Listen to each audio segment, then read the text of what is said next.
Selamat datang kembali di pembahasan mendalam kita. Oke, jadi Anda udah kirim setumpuk materi yang menarik banget nih. Dan semuanya kayaknya muter-muter di satu pertanyaan besar ya. Pertanyaan yang jujur aja kayaknya kita semua pernah mikirin deh. Apa benar semua pencapaian ini pada akhirnya bikin kita benar-benar puas? Kita kan dari kecil diajarin buat sukses ya kan? Kejar target, naik jabatan, dapat ini itu. Tapi pertanyaannya, setelah kita sampai di puncak, apa yang kita temuin di sana itu sepadan gitu. Iya, dan materi-materi yang Anda kumpulkan ini benar-benar membedahnya dari segala sisi loh.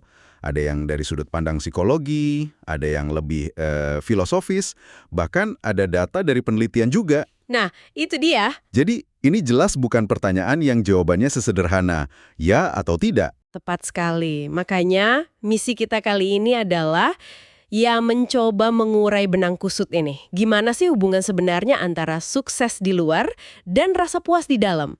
Kita akan coba saring intisari paling penting dari semua sumber yang Anda berikan. Dan kayaknya semua sepakat ya, jawabannya tuh abu-abu. Sangat bernuansa. Oke, mari kita mulai bedah ini. Kita mulai dari yang enak dulu kali ya, sisi positifnya. Boleh, boleh. Kenapa sih gitu? Kita sebagai manusia tuh kayak punya dorongan alami buat ngejar pencapaian. Rasanya hampir semua sumber setuju di beberapa poin dasar kan. Yang pertama dan paling jelas, saat kita berhasil mencapai sesuatu, itu benar-benar mendongkrak rasa percaya diri kita. Iya, iya. Ada perasaan, wah ternyata gue bisa, yang kuat banget. Betul sekali. Dan ini bukan cuma soal perasaan, hore, berhasil, yang sesaat ya. Ini lebih dalam dari itu. Oh, oke. Setiap pencapaian, sekecil apapun, itu seperti kita lagi ngebangun tumpukan bukti buat diri kita sendiri. Bukti. Iya, bukti bahwa kita kompeten. Bukti bahwa kita bisa diandalkan. Bahwa kita mampu melewati kesulitan. Ini adalah fondasi dari apa yang disebut psikolog sebagai self-efficacy. Keyakinan pada kemampuan diri. Ah, self-efficacy. Jadi semacam membangun resume untuk diri sendiri ya. Tapi isinya bukti kalau kita ini tangguh. Tepat. Oke. Terus, poin kedua yang sering banget muncul di materi Anda itu soal arah. Punya tujuan itu kan bikin hidup kita jadi punya kompas gitu. Setuju. Tanpanya, gampang sekali merasa terombang-ambing ya. Gak jelas mau kemana. Benar. Tujuan itu memberikan struktur dan makna pada hari-hari kita. Dan jangan lupakan prosesnya. Sumber-sumber Anda juga menekankan bahwa justru dalam proses mengejar tujuan itulah pertumbuhan terjadi. Oh, justru di prosesnya ya, bukan hasilnya. Betul. Saat kita hadapi tantangan, terpaksa belajar hal baru, mendorong batas kemampuan kita. Disitulah kita berkembang. Salah satu sumber bahkan menyebut pencapaian itu sebagai batu loncatan. Batu loncatan. Iya, bukan tujuan akhir. Dia itu alat untuk membawa kita ke versi diri yang lebih baik. Saya suka istilah itu. Jadi kalau di dunia kerja misalnya, dapat promosi itu bukan cuma soal gaji lebih, tapi juga, Validasi. nah, validasi. Validasi bahwa kita sudah tumbuh dan siap untuk tanggung jawab yang lebih besar. Persis. Dan validasi eksternal seperti itu, seperti pujian dari atasan, itu memang penting. Itu bisa jadi penegasan bahwa arah yang kita tuju itu benar, bisa memperkuat motivasi internal kita. Oke. Jadi, kesimpulannya, pencapaian itu punya peran fundamental.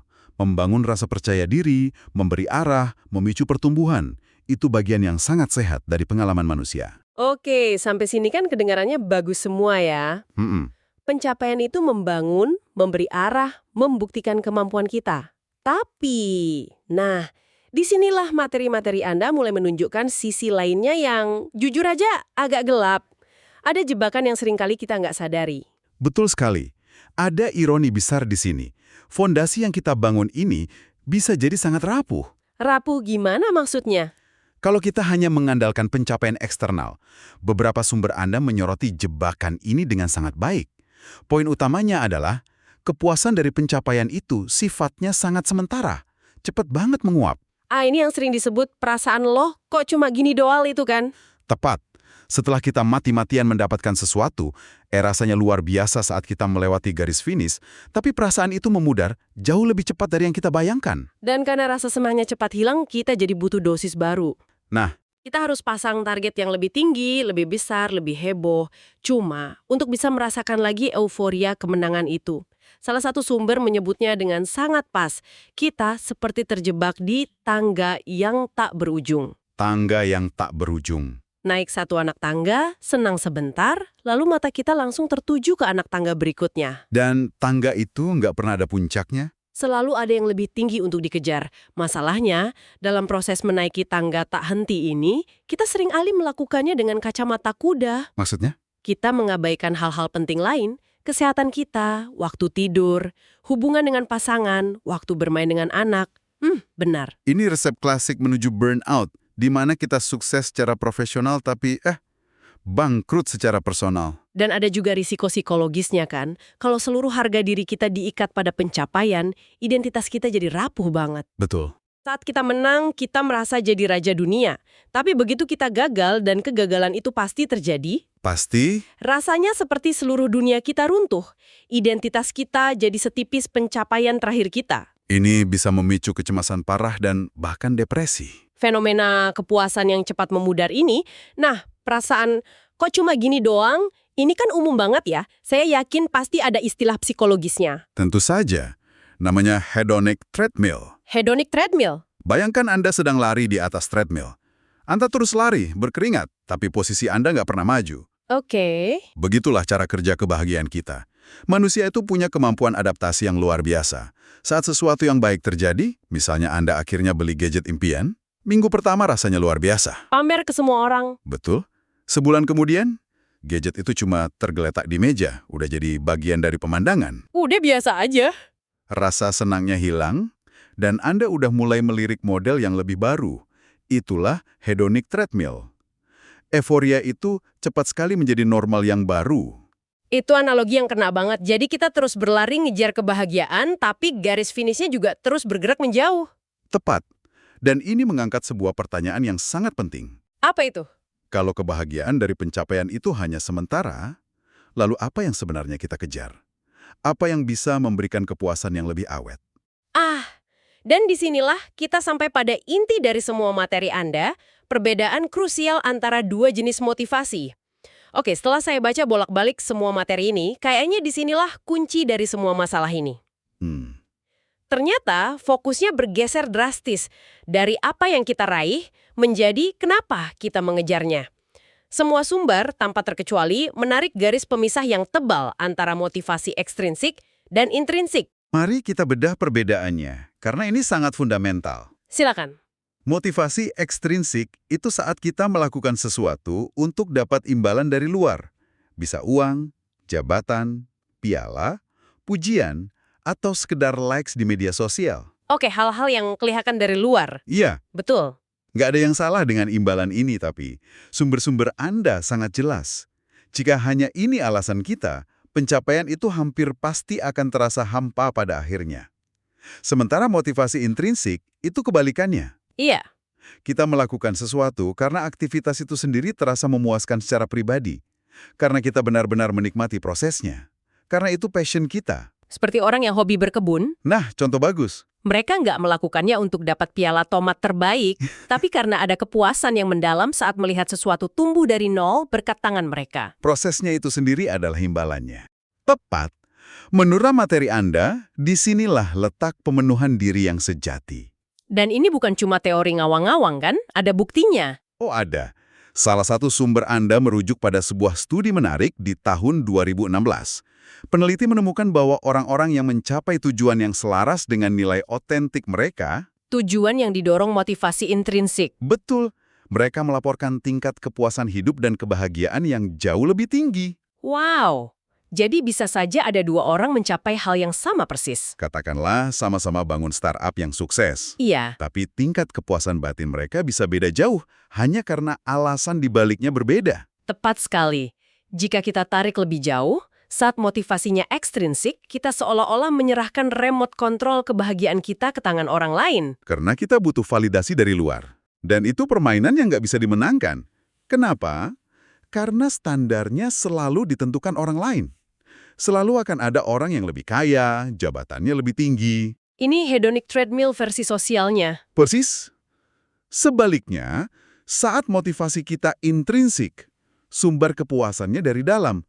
Nggak ada yang bisa mengambilnya dari kita. Perjalanannya jadi lebih penting dari tujuannya. Bahkan mungkin lebih penting. Kepuasan itu berkelanjutan karena tidak bergantung pada tepuk tangan orang lain. Oke, ini mulai masuk akal. Jadi kalau pencapaian itu sendiri hanyalah satu kepingan puzzle. Dan kepingan itu pun harus didasari motivasi yang tepat. Lalu apa kepingan puzzle yang lainnya?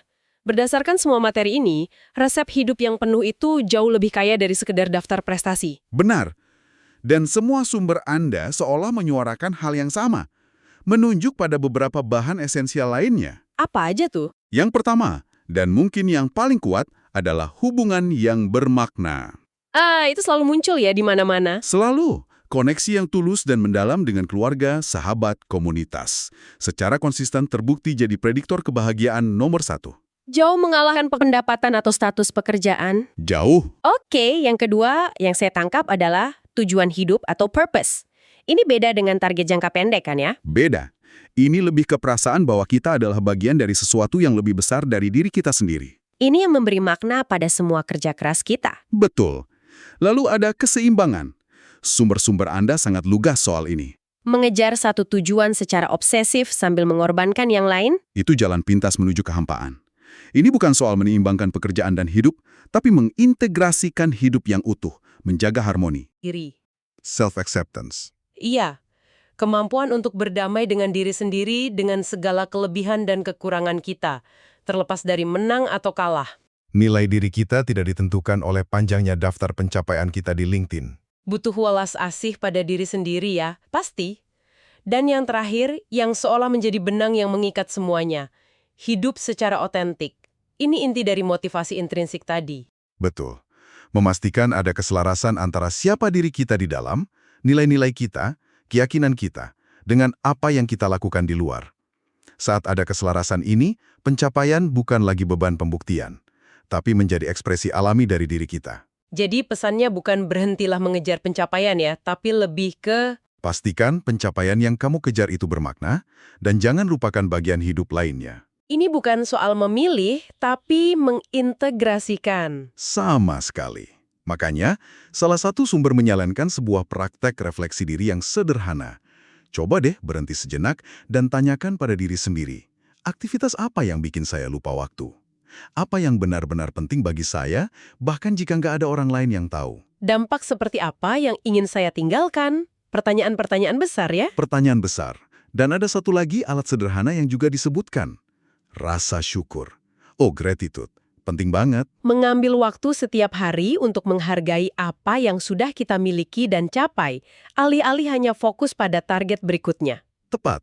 Itu adalah cara paling efektif untuk sesekali turun dari hedonic treadmill dan benar-benar menikmati pemandangan di tempat kita berada sekarang. Sebelum kembali berlari. Iya, sebelum kembali berlari. Oke, jadi setelah membedah semua materi ini, kesimpulan besarnya terasa cukup jelas. Pencapaian itu bisa jadi bahan bakar yang sangat kuat untuk kepuasan hidup. Tapi, ada syarat dan ketentuannya. Harus didorong oleh alasan yang otentik dari dalam diri. Dan harus diimbangi oleh pilar-pilar kehidupan lain yang sama pentingnya. Hubungan, tujuan, keseimbangan, penerimaan diri. Betul. Pada akhirnya, ini bukan tentang berapa banyak piala yang kita kumpulkan di rak. Tapi tentang seberapa utuh kita merasa sebagai manusia dalam perjalanan mengumpulkannya. Jadi, sebagai penutup, kami ingin meninggalkan Anda dengan satu pemikiran untuk direnungkan. Sebuah pergeseran perspektif. Materi-materi ini seolah mengajuk kita untuk membalik pertanyaannya. Selama ini, kita mungkin selalu bertanya, apa hal besar berikutnya yang ingin saya capai? Tapi mungkin pertanyaan yang jauh lebih kuat dan lebih mengarah pada pemenuhan diri sejati adalah, orang seperti apa saya ingin menjadi? Dan pencapaian mana yang secara alami akan lahir dari sosok itu?